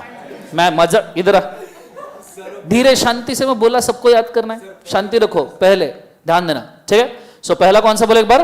बनाना, बुलाना, लगाना, डालना, चार्ज करना, मैनेज करना, डिपॉजिट्स डालना, चार्जेस ऑन असेट चार्ज करना, मैनेजमेंट एडमिनिस्ट्रेशन मैनेज करना। फिर 3 एंड वाले चैप्टर्स जो विच आर रिगार्डिंग कि भाई कंपनी कैसी चली उसका रिपोर्ट, दैट्स व्हाई देखना। उसके अंदर डिविडेंड हमेशा कटता है, काटना, डिविडेंड कट गया, क्लियर है। फिर अकाउंटिंग एंट्री मारते हैं, सो अकाउंट्स के लिए मारना, जर्नल एंट्री मारते हैं ना, हम बोलते हैं जर्नल एंट्री मार, तो काटना, मारना और एंड में चेक करना। कंसेप्ट समझ में आ रहा है? ऑडिट, चेक करना मतलब ऑडिट, क्लियर है। सो एक बार वापस है, क्या है? बनाना, बुलाना, लगाना, डालना, चार्ज करना, मैनेज करना, काटना, मारना, चेक करना। कंसेप्ट समझ में आ रहा है सबको? हाँ है ना? जोर से बोलो सर। 9 टोटल कितने चैप्टर्स है? 9। एक बार वापस से थोड़ा सोच के बोलो। बनाना मतलब इनकॉर्पोरेशन, बुलाना मतलब प्रॉस्पेक्टस, लगाना कैपिटल, फिर क्या है? डिपॉजिट डालना, चार्जेस ऑन असेट, और मैनेज करना मतलब मैनेजमेंट एंड एडमिनिस्ट्रेशन। क्या कटता है? क्या मारते हैं? अकाउंटिंग एंट्री, जर्नल एंट्री, और क्या चेक करते हैं? ऑडिट। क्लियर है आंसर? बोलो हाँ है ना? So basic of company law first chapter, banana formation incorporation, बुलाना प्रॉस्पेक्टस अलॉटमेंट, लगाना शेयर कैपिटल डिबेंचर, डालना एक्सेप्ट डिपॉजिट, चार्ज करना चार्जेस ऑन असेट, मैनेज करना मैनेजमेंट एडमिनिस्ट्रेशन, काटना डिविडेंड डिविजिबल प्रॉफिट, मारना अकाउंटिंग एंट्रीज, और चेक करना ऑडिट ऑफ अकाउंट्स। पर इनके सेक्शन रेंज भी याद होनी चाहिए, बिकॉज अगर आपको सेक्शन रेंज याद नहीं है तो आपको चैप्टर्स पे होल्ड नहीं आएगा। ठीक है, अब मेरे पीछे बोलना, बोलो टन टना टन टन टन टारा, बोलो ना टन टना टन टन टन टारा। सो टिन टिना टिन टिन टिन टारा, बोलो क्या? टिन टिना टिन टिन टिन टारा, मतलब सेक्शन 3, 23, 43 है, 43 और 73, ये स्टार्टिंग सेक्शन है सभी चैप्टर्स के। टिन टिना टिन टिन टिन टारा, बोलो, ये स्टार्टिंग सेक्शन है। हाँ, मतलब इससे हम इनके एंडिंग सेक्शंस भी क्रिएट कर सकते हैं। बोलो हाँ है ना, यस हो ना? सो वापस बोलो, टिन टिना टिन टिन टिन टारा, 3, 23, 43, 73। फिर ज्वाइंट सेक्शन 77, 88, बोलो 77, 88, यस हो ना? सो वापस पूरा टिन टिना टिन टिन टिन टारा, 77, 88। 12 की शो की 3 टिकटें हैं, बोलो 12 की शो की 128 में दिलाओ, कितने रुपए में? 100। समझना मुझको ऐसा वैसा, मेरे बटवे में है पैसा, कितना पैसा? 139। कंसेप्ट समझ में आ रहा है सबको? हाँ है ना? सो एक बार वापस है क्या? टिन टिना टिन टिन टिन टारा, 77, 88। 12 की शो की कितने में? 128। समझना मुझको ऐसा वैसा, मेरे बटवे में पैसा, फास्ट फॉरवर्ड। हाँ, कितना? 139। तो अब एंडिंग सेक्शंस बना लो, 3 से लेके 22 फॉर्मेशन इनकॉर्पोरेशन, 23 से लेके 42 share prospectus allotment of shares, 43 से लेके 72 शेयर कैपिटल एंड डिबेंचर, 73 से 76 उसमें लगा दो बी, अमेंडमेंट है ना। फिर 77 से 87, 88 से 122, 123 से 127, 128 से 138, 139 से लास्ट सेक्शन 148। ये है आपकी चैप्टर लिस्ट। कंसेप्ट समझ में आ रहा है सबको? हाँ ना? एक बार वापस बोलो, क्या है? टिन टिना टिन टिन टिन टारा, 77, 88। 12 की शो की कितने में? 128 में, और मेरे बटवे में कितना पैसा है? 130। कंसेप्ट समझ में आ रहा है सबको? हाँ है ना? ये चैप्टर लिस्ट याद रहनी चाहिए, बिकॉज अगर आपको ये याद है तो सेक्शन याद करवाने की जिम्मेदारी मेरी, लेकिन ये याद करने की जिम्मेदारी तुम्हारी। ठीक है, सेक्शन भी अपन फास्ट ट्रैक हुआ तो क्या हुआ, सेक्शन याद करेंगे पूरे। कंसेप्ट समझ में आ रहा है सबको? हाँ है ना? उसका एक स्टीरियोटाइप प्रोटोटाइप इनकॉर्पोरेशन चैप्टर का आज ही दिख जाएगा आपको। ठीक है, कि सेक्शन याद होते हैं या नहीं होते, विल सी होते हैं या नहीं होते। ठीक है, फिलहाल इसको लिख लो, गो फॉर इट फास्ट। इसके पहले वो बनाना बुलाना लगाना है क्या? लिख के रखो। नहीं तुम मत लिखो, जिसको लिखना है उसको तो लिखने दो। ठीक है, गो फॉर इट फास्ट। याद रखने के लिए कान का है।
लिख लो फटाफट।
ये डायग्राम हो गया है। अगली list, go for it first.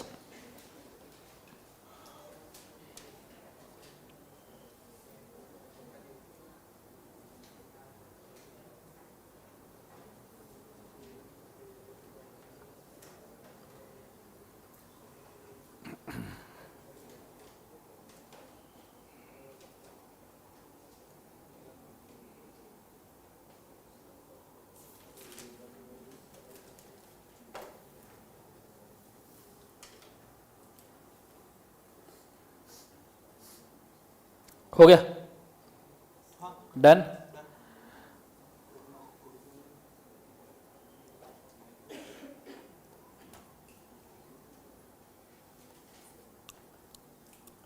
Side में याद रहे इसलिए टिन टिना टिन टिन टिन टारा भी लिख के रखो, नहीं तो मेमोरी टेक्निक ही भूल जाओगे। फिर मेमोरी टेक्निक को याद करने के लिए और मेमोरी टेक्निक बनानी पड़ेगी।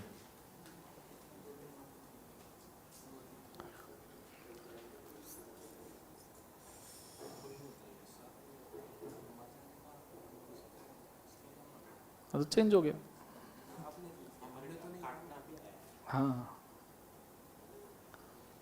Only permanent thing is change. Done.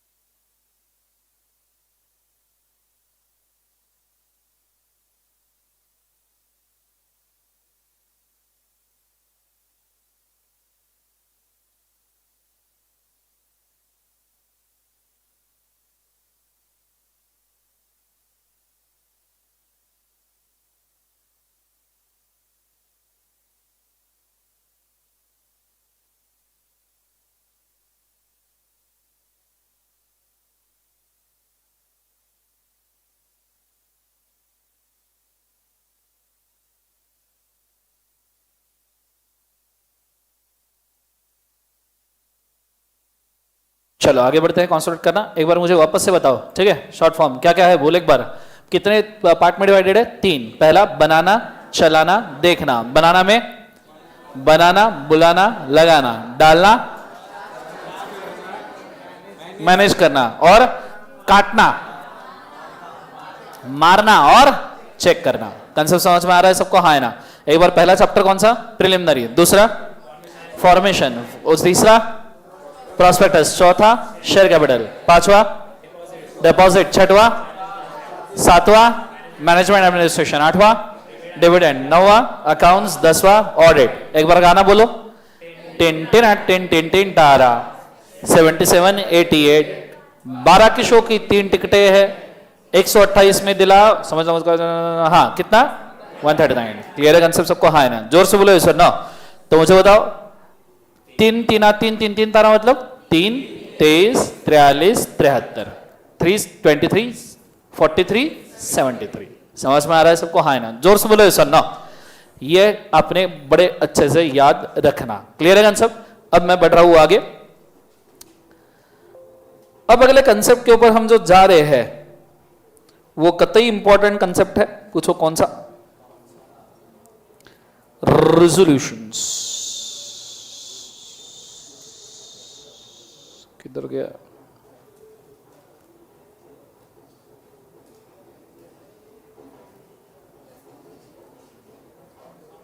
मार खाएगा ये क्या गा रहा है?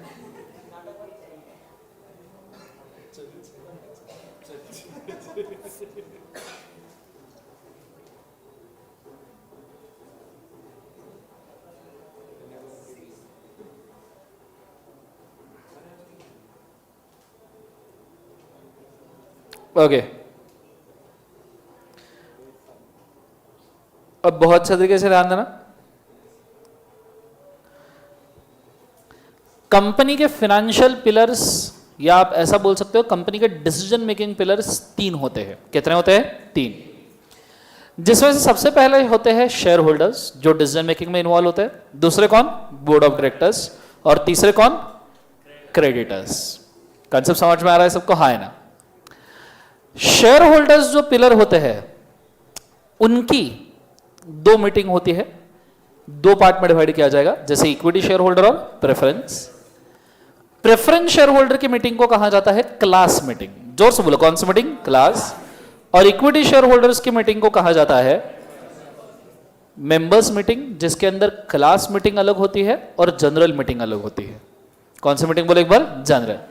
इक्विटी शेयर होल्डर की भी क्लास मीटिंग होती है, जैसे अगर स्मॉल इक्विटी शेयर होल्डर्स है तो उनकी क्लास मीटिंग को कहा जाता है small share holders meeting. Clear है? फाइनल लेवल पे कंसेप्ट आएगा, 20,000 से नीचे जिनका फेस वैल्यू होल्डिंग है उनको स्मॉल शेयर होल्डर करके बुलाया जाता है, तो उनकी मीटिंग को स्मॉल शेयर होल्डर्स मीटिंग बोलते हैं, क्लास मीटिंग।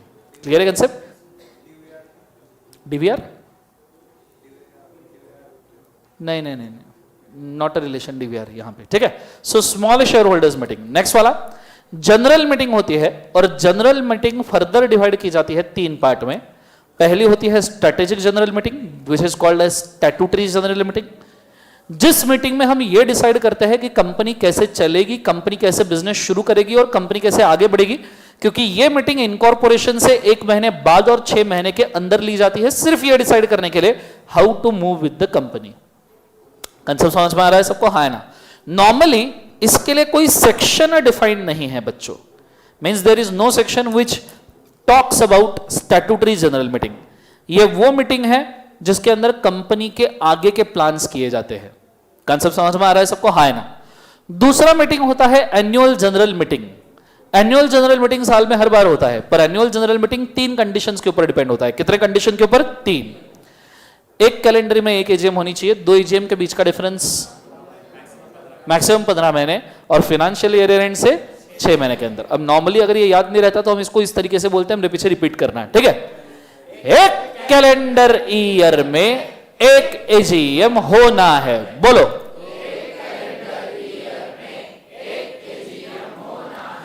दो एजीएम के बीच में 15 महीने होना है, बोलो।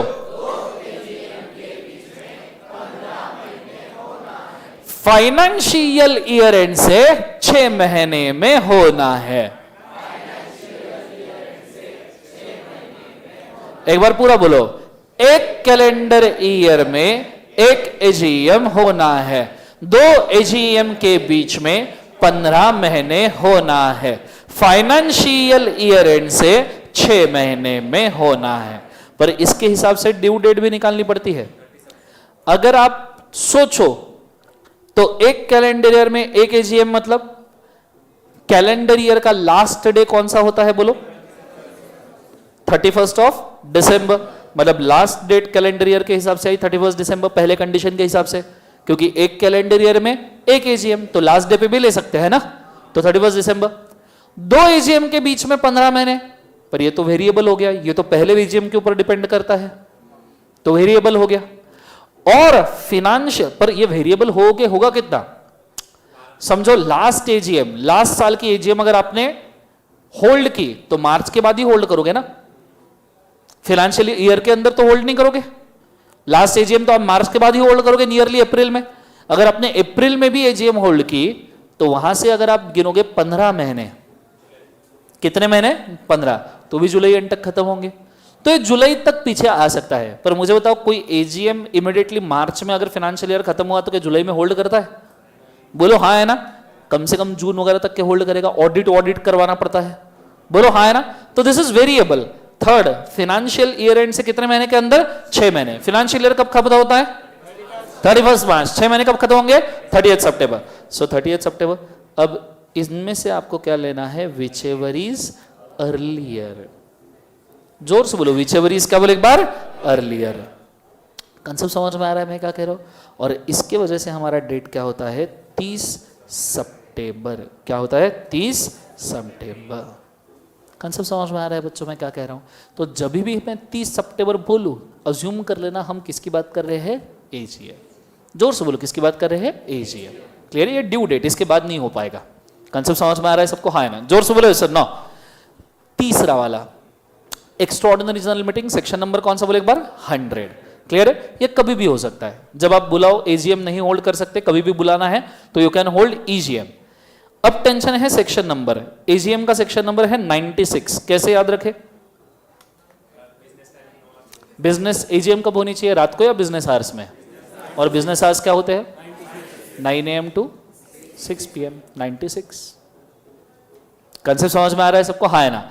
ईजीएम का 100, बताओ 100 मारना, सेंचुरी मारना ऑर्डिनरी चीज है, एक्स्ट्रा ऑर्डिनरी चीज है? Extra ordinary general meeting. Concept छोटी छोटी टेक्निक याद रखना, ठीक है? ऐसे ही सब सेक्शन याद करने हैं, क्लियर है?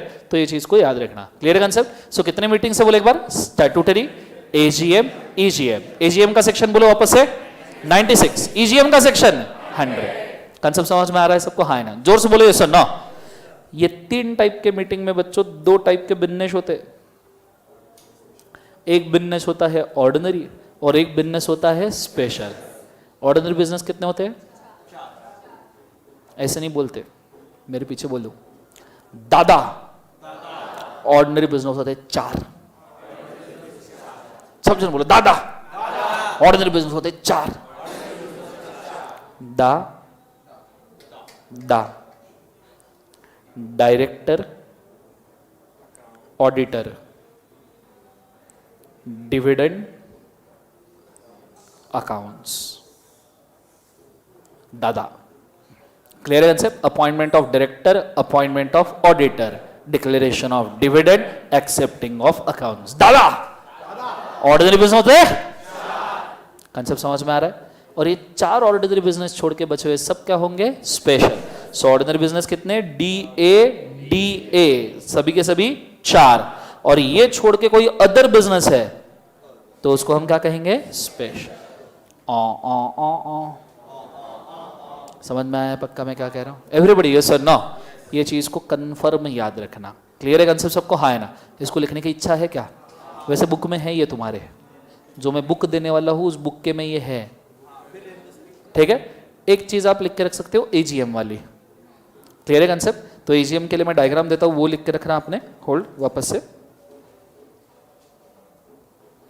ठीक है? 3 कंडीशन कैलेंडर ईयर के हिसाब से 31 दिसंबर,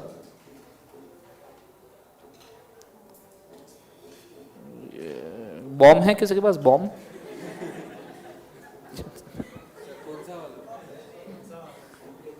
मरने वाला, एक आधा मर जाए ऐसा। एक तो इतना जोर से बजाओ कि क्लास ही ना ले पाए, ये इतना धीरे बजाओ कि सुना ही ना दे। बीच वाला चल रहा है और वो भी एकदम घटिया का गाना चल रहा है कोई तो भी।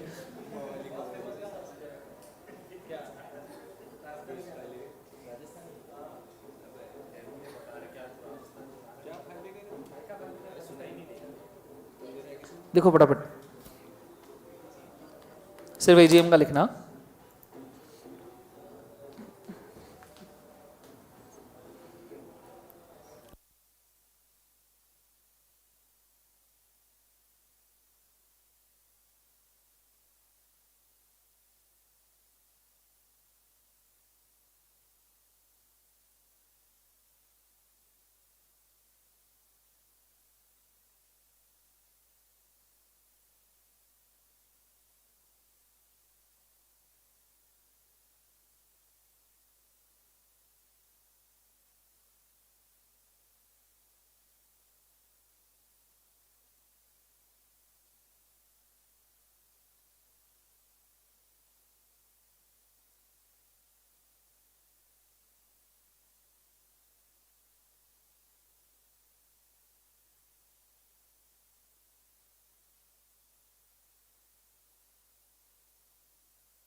आगे बढ़े यस और नो? ओके, सो मुझे एक बात बताओ, 3 टाइप के मीटिंग में कितने टाइप के रेजोल्यूशंस होते हैं? कितने टाइप के बिजनेस? 2। उसमें ऑर्डिनरी बिजनेस मतलब क्या है? वापस बोलो, अरे बोलो दादा। ऑर्डिनरी बिजनेस होते हैं 4, लिख के रखो रजिस्टर में, दादा ऑर्डिनरी बिजनेस होते हैं 4। डी पर से डायरेक्टर, ए पर से ऑडिटर, डी पर से डिविडेंड, ए पर से अकाउंट्स।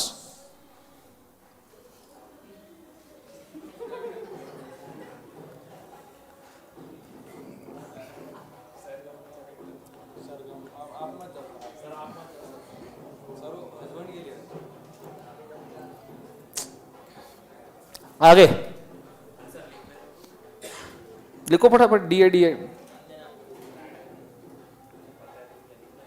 लिख लिया क्या? चलो जल्दी, अपने को रिजोल्यूशन खत्म करना है आज। क्या 7 बजे तक पढ़ोगे ना आराम से? नहीं चल क्या मिल खूब जमेगा रम, मिल बैठे 3 यार। ठीक है आगे बढ़े, बोलो ऐसा ना।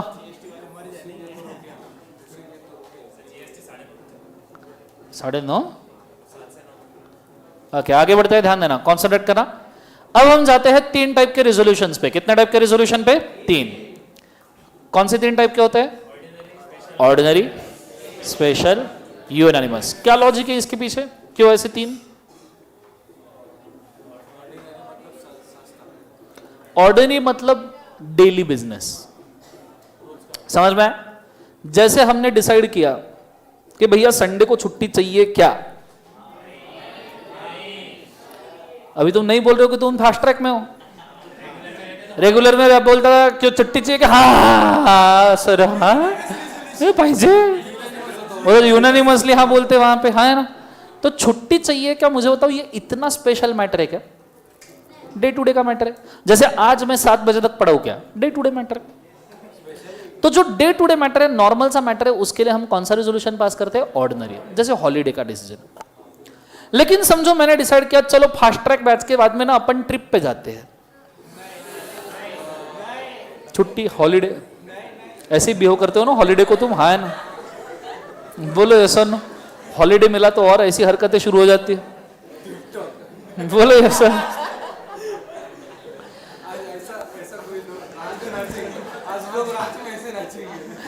ओके अगर मैंने आपको बोला कि भैया ट्रिप निकालते हैं, क्या निकालते हैं? ट्रिप निकालते हैं। अब मैंने पूछा ट्रिप में लोग आ रहे हैं क्या? कितने लोग आ रहे हैं? और सिर्फ 50% लोगों ने हाथ रेस किया। ट्रिप ले जाने में कोई सेंस है? उसमें भी सिर्फ लड़कों ने किया, लड़कियों ने किया ही नहीं। फिर नहीं आएगा कोई, फिर तो जाना ही नहीं है किसी को। मतलब ट्रिप में सब्सटेंशियल नंबर चाहिए, स्पेशल वाला। कैसा नंबर चाहिए? स्पेशल। सो ट्रिप निकालने का डिसीजन, ये स्पेशल रेजोल्यूशन। ये कौन सा रेजोल्यूशन है? स्पेशल। कंसेप्ट समझ में आ रहा है सबको? हाँ है ना? जोर से बोलो सर ना। या फिर मैंने तीसरा वाला, मैंने बोला यार ये ना बैच ना बंद कर देते, मेरा मूड नहीं है बिल्कुल, और मैंने बोला मेरे को बैच बंद करनी है। जैसे ही मैंने बोला बैच बंद करनी है, तुमने ताले बजाई, वाह वाह वाह, जाओ जाओ, बहुत दिमाग खराब हो गया, निकलो यहां से। ठीक है, वैसे ही परेशान करके रख दिया आदमी ने, हाँ है ना? और सबने इकट्ठा होके बोला वाह सर बहुत बढ़िया, एक नंबर, शानदार, पैसे भी रख लो, नहीं चाहिए वापस, आप जाओ पहले यहां से। ऐसे तुमने बोला, ऐसा होगा नहीं, अरे हाइपोथेटिकल, क्लियर है? अगर ऐसा तुमने बोला तो मुझे एक बात बताओ, तो ये कौन सा रेजोल्यूशन हो जाएगा? यूनानिमस। पर इसमें से एक भी जाके विशाल सर के सामने खड़ा हो गया, कैसे टीचर लाके रखे तुमने, चलती बैच बीच में छोड़ दी, चलती बैच बीच में छोड़ दी, ऐसे कौन करता है? ऐसे किसी एक ने जाके विशाल सर को बोल दिया, एक ने। समझ में आ रहा है? तो ये यूनानिमस रेजोल्यूशन कैंसिल होगा। ये यूनानिमस क्या रेजोल्यूशन क्या होगा? कैंसिल। यूनानिमस मतलब सबका अप्रूवल चाहिए, यूनानिमस मतलब सबका अप्रूवल चाहिए। कंसेप्ट समझ में आ रहा है? सो कितने टाइप के रेजोल्यूशन होते हैं? 3, ऑर्डिनरी, स्पेशल, यूनानिमस। क्लियर है? पर तुमको ये रेजोल्यूशन नहीं पता, क्योंकि अभी तो मैंने सिर्फ डेफिनेशन बोले हैं, डेफिनेशन भी नहीं बोले। अभी तो मैं डेफिनेशन भी बोलूंगा, कैलकुलेशन भी बोलूंगा। तो हो सकता है कहीं तुम्हारे साथ धोखा हुआ हो, तो उसको ठीक करने का समय आ गया है। बहुत अच्छे से ध्यान देना। अगर कंपनी में, बहुत अच्छे से ध्यान दो, ये बहुत जरूरी है। मेरे को एक तो बॉम्ब दो, डांस दो जिंदगी नहीं। वर्चुअल पेन ड्राइव तुम्हारे ऊपर गुस्सा नहीं है, डोंट। येलो टी शर्ट नहीं, pink top yellow T shirt, ठीक। अरे उनको मत देखो, इधर वर्चुअल में बोल रहा हूं मैं, ठीक है? लेट्स कैमरा में नहीं दिखते लोग, yellow T shirt pink top, camera की तरफ देख रहा, ठीक है? लेट्स गो, स्टार्ट करते। ध्यान देना, ऑर्डिनरी रेजोल्यूशन। देखो अगर 100 लोग हैं तो it's quite easy to decide कि ऑर्डिनरी रेजोल्यूशन में 100 में से 51 ऑर्डिनरी और 49 इज माइनॉरिटी, और ये ऑर्डिनरी रेजोल्यूशन माना जाएगा। बोलो हाँ है ना? एवरीबडी, यस और नो? लेकिन अगर मैं बोलूं कि टोटल नंबर ऑफ मेंबर्स है 1001 और आप अगर ऑर्डिनरी रेजोल्यूशन को मान के बैठे हो कि ऑर्डिनरी रेजोल्यूशन 51% होता है, कितना परसेंट होता है? 51। अगर आप ऐसा कहते हो कि ये 51% होता है तो ये गलत है। क्यों? क्योंकि 1001 का 51% होता है 511, पर हमें ऑर्डिनरी रेजोल्यूशन के लिए 511 नहीं 501 चाहिए, और अपोजिट में 500 भी हो सकते। समझ में आ रहा है? ये चीज को याद रखना। 51% नहीं, 1 vote in a favour in addition to against is ordinary resolution. So simply ordinary resolution को मैं डिफाइन करूं तो it is a favour more than against. It is a favour more than against is ordinary resolution. Favour में 1001 में से 501 भी आ गए तो भी ये फेवर में आ गया। अगेंस्ट में कितने हो सकते हैं? 500। कंसेप्ट समझ में आ रहा है सबको? हाँ है ना? जोर से बोलो सर। नो। स्पेशल रेजोल्यूशन, ये कठिन है, तकलीफदायक है, बड़े अच्छे तरीके से समझना। हम स्पेशल रेजोल्यूशन को नॉर्मली मानते हैं कि भाई ये 75% रेजोल्यूशन है, पर ये भी गलत है। इसको आप ऐसा मानो, अगर आप स्पेशल बोलते हो 75%, तो कुछ एग्जांपल्स लेते। कंपनी में अगर 1000 लोग हैं तो मुझे बताओ स्पेशल रेजोल्यूशन के लिए कितने लगेंगे? 750। 500 नहीं, वी आर 3/4 के ऊपर बैठे हैं, स्पेशल की बात चल रही है। सो 750 और दूसरे साइड कितने हो सकते हैं? 250। 750 और कितने? जोर से बोलो। 250। वही अगर मैं दूसरा एग्जांपल लेके बोलूं 1001, तो मुझे बताओ स्पेशल के लिए कितने चाहिए?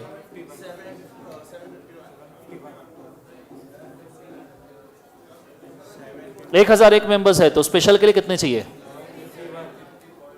चाहिए इंटर, हॉ, चाहिए फाइनल, हॉ। समझ में आ रहा है? कितने लगते हैं स्पेशल में? बताओ। 751। दूसरे साइड कितने हो सकते हैं? 250। अभी तो धर्म संकट शुरू हुआ है। 1002।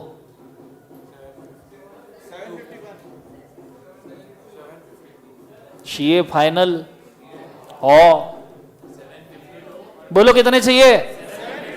752 और 250। 1003। 753 एंड 250। 1004। 753। 251। लॉजिक सिंपल है। अगेंस्ट में एक ऐड करने के पहले फेवर में 3 होने चाहिए।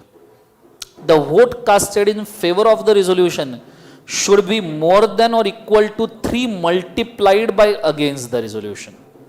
ये डेफिनेशन है।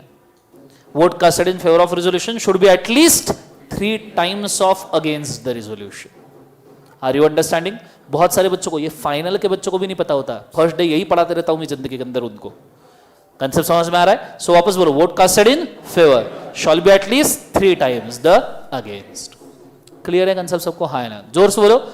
ऑर्डिनरी क्या था? Vote casted in favour should be more than against, यहां मिनिमम 3 टाइम, और यहां इक्वल टू है। ऑर्डिनरी में इक्वल टू था क्या? नहीं, वहां मोर देन था। समझ में आया पक्का? तो मैं चाहूंगा इनको लिख के रखो, एटलीस्ट 2 रेजोल्यूशंस को। Go for it fast. ऐसे ट्री डायग्राम निकालना, उसमें ऑर्डिनरी रेजोल्यूशन का लिख देना। सिंपल एग्जांपल है, फिर उसके नीचे स्पेशल का लिखना बाद में।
बोलो हाँ है ना।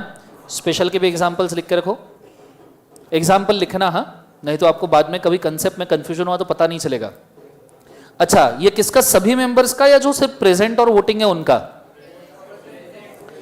जहां रिजोल्यूशन वर्ड आया, कतई जहर याद रखना, जहां रिजोल्यूशन वर्ड आया वहां प्रेजेंट और वोटिंग ऑटोमेटिक लग गया। क्लियर है? तो प्रेजेंट और वोटिंग का मतलब कंपनी में 1,500 मेंबर है, आए सिर्फ 1000, तो 1000 का ही कैलकुलेशन होगा ये। क्लियर है?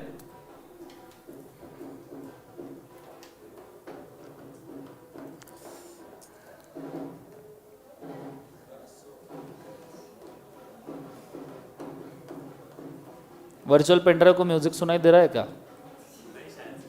नहीं जाएगा माइक।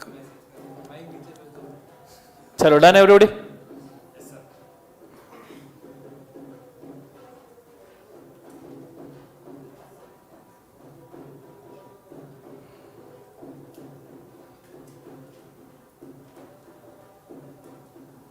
हो गया सबका? ओके, यूनानिमस की जगह पे लिखना लास्ट चीज, all the votes of present and voting member, all the votes of present and voting member, all the votes of present and voting member should be in favor of resolution, should be in favor of resolution without any vote against it, without any vote against it.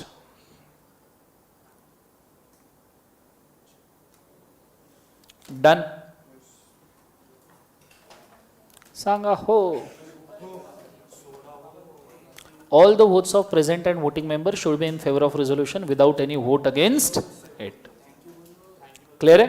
एक बार मुझे sections बोलना है। EGM का section क्या है? 96, EGM का 100। Concept समझ में आ रहा है सबको? हाँ है ना। और रिजोल्यूशन का सेक्शन सिंपल, सेक्शन नंबर 114। ठीक है, ऐसे याद रखना। एक दिन 14 फरवरी किसी के लिए ऑर्डिनरी, किसी के लिए स्पेशल। बोलो क्या बोलना है? एक दिन किसी के लिए ऑर्डिनरी, किसी के लिए स्पेशल। तुम्हारे लिए क्या है? यूनानिमस। चलो आज के लिए काफी करते हैं solve. Today have a nice day. Thank you बोलो, जोर से बोलो। चलो good day, God bless you बेटा।